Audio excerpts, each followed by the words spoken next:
தமிழ்நாட்டில் யாருக்கும் அண்ணாமலை என்றால் யாருன்னு தெரிவதற்கு முன்னாடி அவர்களை கொண்டு வந்தது பாஜக, மறந்துடக்கூடாது. அப்ப ஒரு விதையாக இருந்த அண்ணாமலையை நாளைக்கு ஒரு ஆலமரமாக வளரும் என்று கண்டுபிடித்தவர்கள் பாஜக. சரிங்களா? இதே அகில இந்திய தலைமை, ரைட்? இதே திரு பி எல் சந்தோஷ், இதே திரு அமித்ஷா, இதே திரு ஜே பி நட்டா இருக்கும்போது அவர் வந்து கொண்டு வரப்பட்டார். அன்னைக்கு தெரியுமா உங்களுக்கு அண்ணாமலை யாருன்னு? அவ கர்நாடகாவில் போலீஸா இருந்தவர் உங்களுக்கு எப்படி தெரியும்? அப்ப அங்க ஒரு பெரிய விதை பிரமாதமா இருக்குது. இது வந்து நல்ல நமக்கு நாட்டுக்கு பிரயோஜனப்படும், நமக்கு பிரயோஜனப்படும். இங்க கொண்டு வந்து யார்? பிஜேபி தானே. இது இங்க இருந்து உணர்ச்சி போறவங்க யாரும் அதை உணர்றாங்களா? அப்ப அமித்ஷாவுக்கு வந்து தமிழ்நாடு பத்தி தெரியாதா? அரசியல் புரியாதா? இவங்க அதோட பெரிய ராஜேந்திரியா? அவர் திரு எடப்பாடி பழனிசாமி, திரு அமித்ஷா, திரு அண்ணாமலை 3 பேருமே தாங்கள் என்ன செய்கிறோம் என்பதை தெளிவாக உணர்ந்திருக்கிறார். எதற்காக என்பது தெளிவாக உணர்ந்திருக்கிறார். அவர்களுக்கு வந்து லார்ஜர் இன்ட்ரெஸ்ட் இருக்கு. அதனால இவங்க இங்கேயாவது சண்டை போட்டு கம்பு சுத்தி உட்கார்ந்துருக்க வேண்டியதான். அதுக்கு வந்து யாரும் கவலைப்பட. திரு அண்ணாமலைக்கு நீக்கமும் கிடையாது, ராஜினாமாவும் கிடையாது. அவர் ரொம்ப தெளிவான, அமிக்கபிளான, சுமூகமான டிசிஷன் எடுத்திருக்கிறாங்க எல்லாரும் சேர்த்து. அண்ணாமலை அவர்களும் இந்த கருத்தை சொல்லியிருக்காரு. நான் பாஜக ஒரு காரியகர்த்தா தான், தொண்டன் தான், கட்சிக்காக தேவைன்னா நான் இந்த முடிவை எல்லாருமே அப்படிதான். எல்லாருமே அப்படிதான்.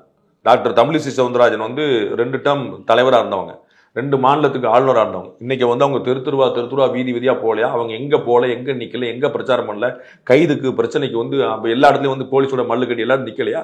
அந்த கட்சியில் உள்ள எல்லாருமே அப்படித்தான். திரு இலகணேசன் வந்து ஆளுநர் ஆற வரைக்கும் அதை பண்ணிட்டு இருந்தாரு. திரு பொன் ராதாகிருஷ்ணன் இன்னைக்கும் பண்ணிட்டு இருக்கிறாரு. திரு சிபி ராதாகிருஷ்ணன் நேற்று வரைக்கும் பண்ணிட்டு இருந்தார். எல்லாருமே அந்த கட்சி. ஹெச் ராஜாவோட அலைச்சல் சாதாரணமானதா? உழைப்பு கம்மியானதா? யாரோட உழைப்பு கம்மியானது? அங்க வந்து பிஜேபியை பொறுத்தவரைக்கும் அப்படிதான். இங்க வந்து எனக்கு பதவி கூடாது. அனுராக் தாக்கூர்னு ஒருத்தர், சரிங்களா, அமைச்சரா இருந்தார். இந்த இடத்துல ஜெயிக்கிறார். அவருக்கு அமைச்சர் பதவி கூடாது, அடுத்த வேலையை பாருங்கன்னு சொல்றாரு. அவர் போய் வேலை பார்க்கிறார். ரவிசங்கர் பிரசாத்னு ஒருத்தர், அவ்வளவு ஸ்ட்ராங்கான, அவ்வளவு பெரிய இன்டெலிஜென்ட், வாஜ்பாய் காலத்துல இருக்கார். அமைச்சர் பதவி கிடையாது, அடுத்த வேலையை பாருங்க. இந்த மாதிரி வேற கட்சியை சொல்லிட முடியுமா? தனி கட்சி ஆரம்பிக்கணும், சண்டைக்கு போயிடுவாங்க.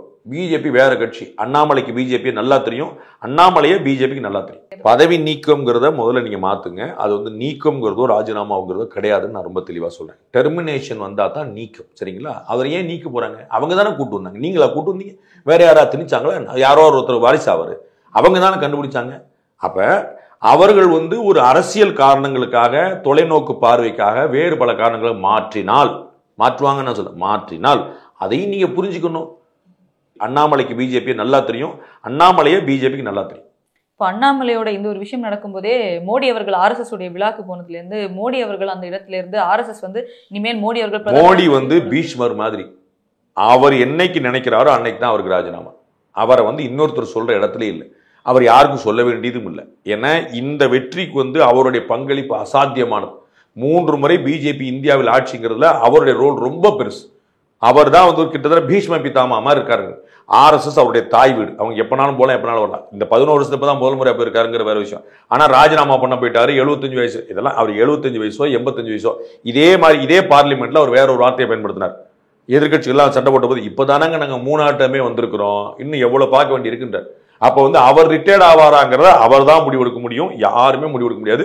ஆர்எஸ்எஸ் அதற்கு முழுமையா ஒத்துழைக்கும். அவர் விலகுறேன்னு சொன்னாலும் ஒத்துழைக்கும், தொடர்றேன்னு சொன்னாலும் ஒத்துழைக்கும். ஆர்எஸ்எஸ் உடைய ஒரு சாதாரண தொண்டன் தான் திரு நரேந்திர மோடி. ஆர்எஸ்எஸ் உடைய ஒரு அடிப்படை தொண்டன் திரு நரேந்திர மோடி. அப்ப தன்னுடைய தொண்டன் இடத்துல இருக்கிறாங்கன்னு ஆர்எஸ்எஸ்க்கு ஒரு தாய் போல பெரிய மகிழ்ச்சி. ஜே பி நட்டா அவர்கள் பாராளுமன்ற தேர்தல் நடக்கிறதுக்கு முன்னாடி ஒரு கருத்து ஒன்று வந்து சொல்லியிருந்தாரு. ஆர்எஸ்எஸ் ஓட இதுல வந்து பாஜக இல்ல, பாஜக தனிப்பட்டு ஒரு ஸ்ட்ராங்கான இதா வந்து நாங்க வளர்ந்துட்டோம் அப்படின்ற கருத்தை அவர் வச்சனால்தான் பாராளுமன்றத்துல இந்த ஒரு அடி அவங்களுக்கு ஏற்பட்டது. அதன் பிறகு ஆகஸ்ட்ல ஜே பி நட்டா அவர்கள் ஆர்எஸ்எஸ் உடைய பாலக்காடுல நடந்த ஒரு ஃபங்க்ஷன்ல அங்க ஒரு பேச்சுவார்த்தை இருந்தா சுகமாக முடிஞ்சதுனால்தான் அதுக்கப்புறமா ஹரியானா எல்லாம் ஜெயிச்சாங்க. சீண்டி பார்த்தாங்க ஆர்எஸ்எஸ் பாஜக அப்படின்ற மாதிரி. அதெல்லாம் முழு கற்பனை. நீங்க உட்கார்ந்து மோட்டோ வேலையை பார்த்து யோசிச்சுக்கிட்டே இருங்க, உங்களுக்கு மகிழ்ச்சியா இருக்கும். அதெல்லாம் ஒரு பொட்டு கூட உண்மை கிடையாது. ஏதாவது ஒரு ப்ரூஃப் காட்டுங்க. ஜே பி நட்டா வந்து பாலக்காடுல காலில் விழுந்தாரா?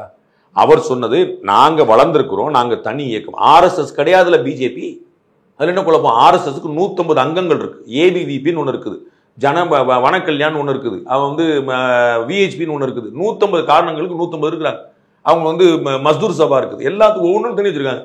அப்ப அது ஆர்எஸ்எஸ் கிடையாதுல. ஆர்எஸ் பிள்ளைகள் ஜே பி நட்டா எதுக்கு அங்க போறாரு? எவ்ரி இயர் போவாங்க, ஒரு வருஷத்துக்கு ஒருக்க இந்த மாதிரி கூட்டம் நடக்கும். அப்போ வந்து ஆர்எஸ்எஸ் தான் மேல உட்காந்துருவாங்க. இதே திரு ஜே பி நட்டா கீழே வரிசையில் உட்காந்துருப்பார். அப்ப என்ன மன்னிப்பு கேட்டு உட்கார்ந்தாரா? அவர்களுக்கு தெரியும் ஆர்எஸ்எஸ் பிள்ளைகள் நாங்க வளர்ந்துருக்கோம், பொலிட்டிக்கலா நாங்க டீல் பண்ணோம்னு சொல்றாங்க. ஆர்எஸ்எஸ்க்கு மீறி இல்ல. ஆர்எஸ்எஸ்க்கு மீறி ஒன்று செஞ்சிருக்காங்கன்னு சொல்லுங்க. சும்மா இந்த சீண்டி பார்த்தாங்க, நீங்க வந்து தப்பான பேப்பர் படிக்கிறதுனால வரக்கூடிய சிந்தனை வேற ஒன்று.